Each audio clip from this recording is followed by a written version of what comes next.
안녕하세요. 앞으로 여러분과 노노 산책을 함께할 CJ 권경자입니다. 노노는 한국인이라면 누구나 아는 책이고 들어본 적이 있는 내용이지만 정작 노노를 읽은 사람은 매우 드물죠.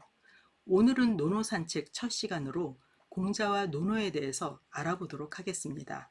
먼저 여러분들은 공자에 대한 이미지, 여러분들이 가지고 있는 공자에 대한 이미지는 어떠한 것인지 한번 물어보고 싶습니다. 예전에 학생들과 수업을 할 때 물어보니 이런 답들이 나왔습니다. 성인이다, 도덕군자, 답답하다, 고리타분하다, 권위적이다, 보수적이다, 재미없다, 꼰대. 이런 닫힌 이미지가 공자의 이미지였죠. 저 역시 논어를 읽기 전에는 이와 같았습니다. 하지만 논어를 본 다음에 공자에 대한 이미지를 저에게 물어본다면 음악을 좋아하고 시를 좋아하며 늘 배우고 가르치는 것을 좋아하며 수양으로 자신을 닦아서 올바름을 행하고 군자다움을 추구하며 미래를 연 사람이라고 대답을 하고 싶습니다. 즉, 제가 만난 공자는 즐거움을 추구하는 자유로운 영혼이었습니다. 자, 그렇다면은 공자는 어떤 사람인지 구체적으로 한번 보도록 하겠습니다. 사실 공자의 탄생과 죽음에 대한 기록이 논어에는 없습니다. 이러한 어떤 공자의 탄생과 죽음에 대한 기록은 사마천이 사기에서 써서 그것을 바탕으로 주자가 서설을 쓰게 되죠. 그래서 공자의 생은 주자의 기록을 근거로 한번 살펴보았습니다. 공자의 이름은 구입니다. 구는 공자의 머리가 언덕처럼 생겼다라고 해서 언덕구자를 썼다라는 말도 있고요. 공자의 어머니가 니구산에서 기도를 해서 공자를 낳았다 해서 구라고 했다라는 설도 있습니다. 공자의 자는 중인데요. 여기 중자가 둘째 중자예요. 그래서 둘째 아들임을 알 수가 있습니다. 공자는 많은 칭호가 있는데 먼저 청나라에서는 대성지성 문선왕이라고 불렀고요. 그리고 당나라 현종은 문선왕이라는 시호를 붙입니다. 그런가 하면은 제왕의 덕은 있지만 왕가는 없다라고 해서 소왕이라고 불리기도 했고요. 그리고 때에 딱딱 맞게 행했다라고 해서 시중지인이라고 부르기도 했습니다. 그리고 이제 성인, 이렇게 많은 칭호를 가지고 있습니다. 공자는 기원전 551년 노나라에서 태어났는데요. 아버지는 승냥을, 공흘이고요. 승냥은 잡니다. 그래서 이름은 공흘, 그리고 어머니는 안징제였습니다. 그 사이에서 태어났는데 사기에서는 이렇게 기록이 되어 있습니다. 흘려 안시녀 야합이 생공자라고 기록이 되어 있어요. 흘과 안시의 딸이 야합하여서 공자를 낳았다라는 말인데요. 야합이라는 말 흔히 부정적으로 많이 쓰이고 있죠. 이것은 사실 부적절한 관계다라는 의미로 쓰이고 있는데 이렇게 쓴 이유는 승냥을은 이제 그 당시에 69세였습니다. 그리고 안징제는 16살이었고요. 그런 사이에서 공자가 태어났는데 승냥을은 첫 번째 부인이 딸만 9이었어요. 그러다 보니까 아들을 가지고 싶어 했던 이 승냥을이 다시 이제 둘째 부인을 맞이해서 아들을 낳습니다. 근데 그 아들이 소아마비에 걸립니다. 그러다 보니 승냥을은 다시 이제 아들을 갖고 싶어서 이 그 늙은 나이에 안징제를 만나서 공자를 낳게 되죠. 승냥을은 직업이 이제 학은 무사였어요. 그러다 보니까 자신과 같은 건장한 아들이 굉장히 갖고 싶었겠죠. 근데 이제 승냥을이 나이가 많기 때문에 3살 때, 공자 3살 때 돌아가십니다. 그래서 공자는 어머니와 함께 지내면서 상당히 많은 고생을 하면서 이제 자라게 됩니다. 19살 때 결혼을 하는데요. 그래서 직업을 갖게 됩니다. 그때 가졌던 직업이 바로 창고 관리자였습니다. 창고는 물품이 드나드는 곳이기 때문에 계산이 명확해야 되죠. 근데 공자는 굉장히 계산이 명확하고 공정하고 달랐다고 합니다. 그래서 21살 때 가축 담당자로 직업을 옮기게 됩니다. 가축을 기르면서 공자가 이제 가축을 기르면서 굉장히 번식이 잘 됐다라고 그래요. 그러면서도 공자가 놓치지 않았던 것은 바로 공부였습니다. 공부를 열심히 했기 때문에 제자들이 따르는 제자들이 많았다고 합니다. 그러다가 30살 초반에 주나라에 유학을 가게 되었고 유학을 다녀온 후에 공자의 제자들은 정말 많아졌다라고 해요. 그래서 이제 그때 중국 최초로 공자의 학단이 생겼다라고 전해지고 있습니다. 그런데도 그렇게 공부를 많이 했음에도 불구하고 공자가 정계에 나간 것은 51살 때였습니다. 이때 이제 중도의 재상, 즉 중도라고 하는 읍에 수령이 되는데요. 근데 그 수령이 된 다음에 1년 만에 마을이 굉장히 잘 다스려졌다라고 합니다. 그래서 그때 이제 본격적으로 정계에 진출을 하죠. 바로 사공이라는 벼슬입니다. 52세에 사공이 되는데요. 이것은 오늘날로 얘기하자면 토목을 담당하는 장관직입니다. 그러다가 그것도 너무너무 잘 이렇게 수행을 하니까 대사국 법무부 장관이 됩니다. 그러다가 56세에 정승, 오늘날 얘기하면 국무총리죠. 국무총리를 겸직을 하게 됩니다.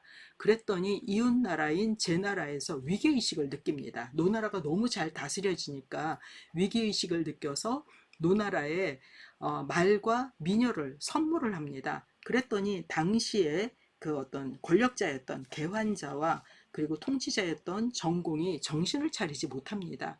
그래서 공자는 노나라를 떠나게 됩니다.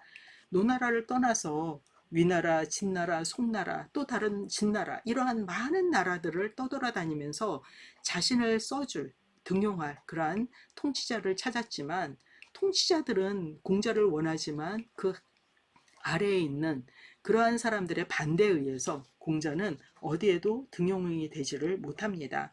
그렇게 다니다가 68살에 이제 당시의 권력자인 개강자가 공자를 부릅니다. 그래서 천하주유를 마치고 그리고 노나라로 돌아갑니다. 하지만 그 당시에 이제 통치자였던 애공이 공자를 써주지를 않습니다. 그때부터 공자는 시, 서, 예, 악, 주역을 정리를 하기 시작을 합니다. 시경도 정리를 하고요. 서경, 예와 악기 이렇게 주역 이렇게 정리를 하고 그리고 이제 춘추라고 하는 역사서를 쓰게 됩니다.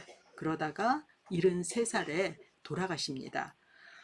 이것이 이제 공자의 전체적인 일생이라고 보시면 되겠습니다. 자, 그리고 그러면 논어라는 책은 어떤 책인가? 보통 이제 논어는 육아의 성전이다라고 불리고 있어요. 뭐 기독교에 성경이 있다면 논어 이 요가에는 성전, 논어가 있는데요. 이 논어는 20편 498장 1만 2천 여자로 이루어진 중국 최초의 어록입니다. 그래서 여기에는 공자의 말씀뿐만 아니라 공자와 제자들의 말, 그리고 제자와 제자들의 말, 공자와 통치자의 말, 그리고 은자와의 말, 뭐 이런 여러 가지 어록이 담겨져 있는 책이 바로 논어라고 할 수가 있습니다. 자, 논어라고 하는 제목, 이것은 왜 논어일까? 이런 어떤 생각을 이런 의문을 여러분들도 한번 가져본 적이 있을 겁니다.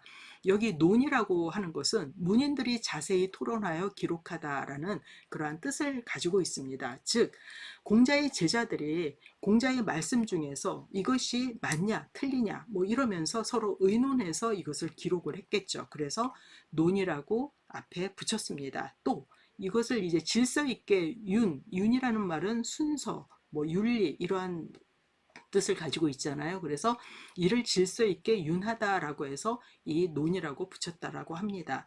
그러면 어는 무엇일까? 이 이제 우리가 말씀 어가 있고요. 말씀 언이 있습니다. 그런데 어를 붙인 것은 바로 이 어라는 그 단어에는 이인상어 왈어, 즉 두 사람이 서로 말하는 것, 이런 어떤 사회적 언어라는 뜻이 담겨져 있습니다. 그래서 제목을 논어라고 했는데 그러면은 말씀 언은 무슨 뜻이냐? 이것은 자언왈 언 이러한 뜻으로서 스스로 말하는 것을 언이라고 하고요. 두 사람이 서로 말하는 것을 어라고 한다. 이렇게 알아두시면 되겠습니다.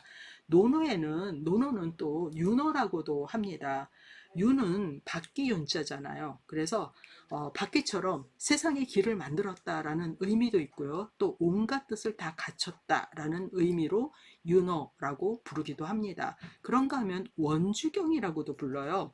원은 이제 둥근 구슬, 원주. 이것은 둥근 구슬이라는 뜻인데, 둥근 구슬처럼 온 세상을 비춘다라는 뜻도 있고요. 또 성인의 심오한 말씀은 구루는 구슬과 같다라는 그러한 뜻도 담겨져 있습니다. 어쨌든 논어에도 많은 별칭이 있음을 알 수가 있죠.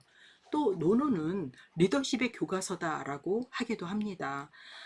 통치의 교과서, 리더십의 교과서 이렇게 얘기를 하는데, 그 리더십의 교과서로서 가장 이제 적합한 그러한 문장이 바로 반부노노치천하라는 말이 아닌가 싶어요. 반부노노치천하는 노노방권으로 천하를 다스렸다라는 뜻입니다. 이 말을 한 사람은 바로 송나라의 승상인 조보라는 사람입니다. 이 조보는 송나라 태조를 도와서 송나라를 세우는데 큰 공을 세운 무사입니다.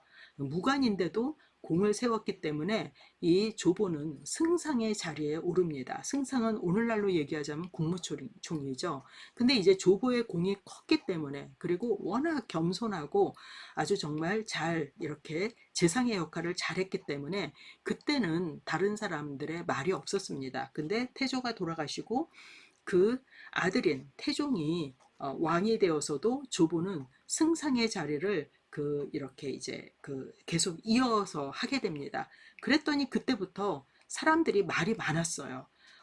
정말 조보는 여태 배운 것도 별로 없고 읽은 책이라고는 논어한 것밖에 없는데 계속 승상을 한다는 게 말이 되느냐? 뭐 이런 식으로 뒷말이 많았습니다. 그랬더니 이제 태종이 조보를 불러서 물어봅니다. 그때 조보가 한 말이 이런 말입니다.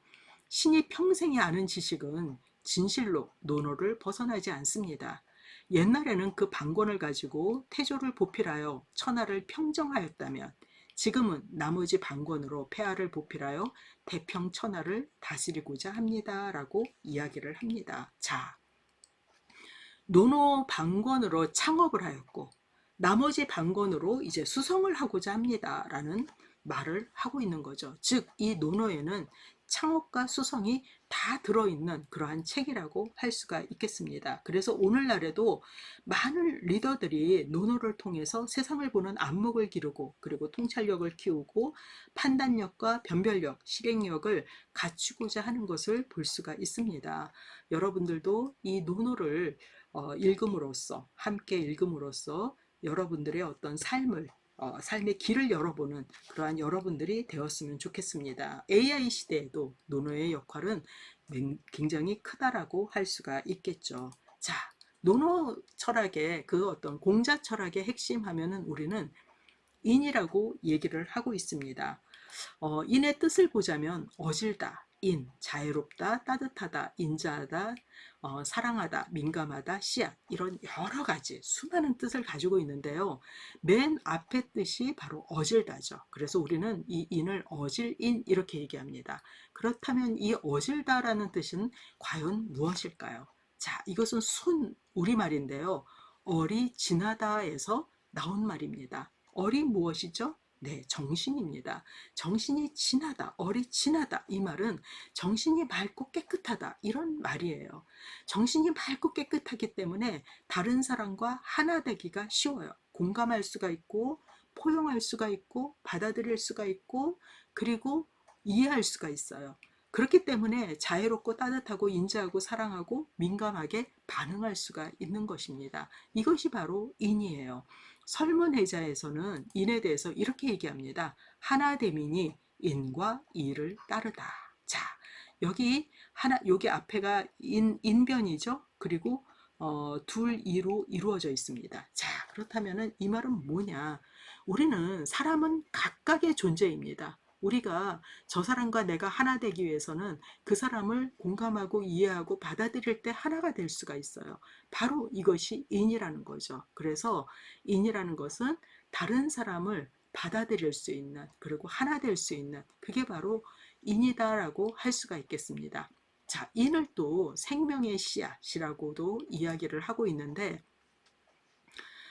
우리가 이제 그 여름에 흔히 먹는 과일 중에 복숭아가 있죠. 복숭아의 씨앗을 보면은 어떠냐면 매우 큽니다. 근데 크기만 한 것이 아니라 이게 약재로도 쓰인다고 그래요. 그래서 이 한방에서는 복숭아 씨를 도인이라고 합니다. 그런가 하면은 살구 역시 씨앗이 약재로 쓰이고 있습니다. 행인이라고 하죠. 이 씨를 인이라고 여기서 진짜 이야기를 하고 있어요. 근데 우리 사람에게도 씨를 붙여서 얘기를 할 때가 있죠.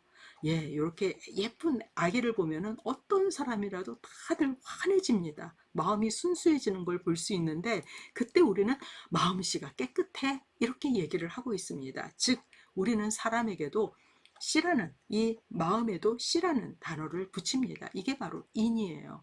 근데 이 씨앗의 특징은 뭐죠?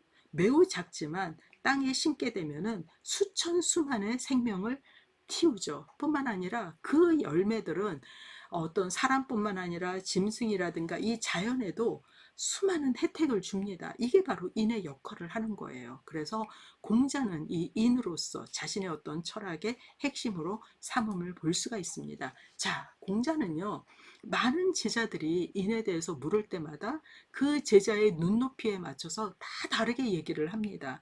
근데 그것은 이제 우리가 수업을 통해서 배울 거고요. 공자 철학의 핵심, 그 다음에 그 인의 황금률은 바로 뭐냐?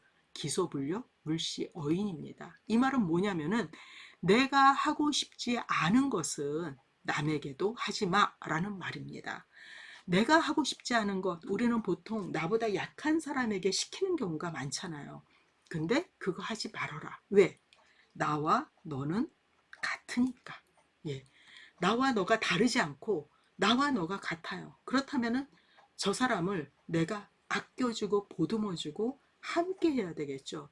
그것이 바로 인이다라고 이야기를 하고 있습니다. 자, 이 논어를 보면은요, 논어 맨 첫 단어가 학입니다. 공자는 배움을 매우 강조해요. 그래서 배움을 통해서 인간의 길을 열었다라고 이야기를 하고 있는데요. 근데 배우기만 해서는 안 돼요. 그 배움을 통해서 나를 변화시켜야 돼요. 그것이 바로 수기입니다. 나를 닦는 것, 나를 깨끗하게 하는 것. 그럴 때 다른 사람 역시 어떻죠? 변화시킬 수가 있어요. 그리고 다른 사람을 살릴 수가 있고, 다른 사람을 다스릴 수가 있습니다. 즉, 배움을 통해서 나를 닦고 다른 사람을 변화시키는 것, 살리는 것, 이것이 공자가 바랬던 그러한 것이라고 할 수가 있습니다. 근데 배움은 머리로 합니다. 그쵸? 근데 그 머리에만 머물러 있으면은 그것은 어떤 변화가 없어요. 그것이 가슴으로 내려와야 어떻죠? 나를 닦을 수가 있습니다. 그리고 그것을 발로 행할 때 다른 사람도 변화시킬 수가 있어요. 이것이 바로 논어에서 강조하는 그러한 내용이라고 할 수가 있겠습니다. 자, 논어에는 지지자 불려 호지자, 호지자 불려 락지자라는 문장이 있습니다. 이것은 아는 것은 좋아하는 것만 못하고 좋아하는 것은 즐기는 것만 못하다라는 문장인데요. 이 아는 것, 이거 배우는 겁니다. 배워서 우리는 알게 되죠. 근데 좋아하게 되는 것은 내가 느끼고 좋아하는 거예요. 그것은 가슴으로 내려와서 나를 변화시킵니다. 좋아하면은 우리는 그걸 행하잖아요. 그래서 나를 닦아요. 그런데 즐기는 것은 뭐냐면은 내 몸에 이미 완전히 체화되어서 그것을 행하는 겁니다. 그럴 때 우리는 어떻죠? 정말 다른 사람에게까지 내가 즐기는 것은 다른 사람에게도 전하고 싶어 하잖아요. 그럴 때 행동으로까지 나가게 됩니다. 이 채널의 그 이름이 명칭이 호락호락한 고전 산책인데 바로 여기에서 따가져온 문장입니다. 어, 논어를 함께 공부하면서 알고 그리고 좋아하는 단계를 넘어서 즐기는 단계로까지 나아갔으면 하는 바람입니다. 예, 오늘 여기서 마치도록 하겠습니다.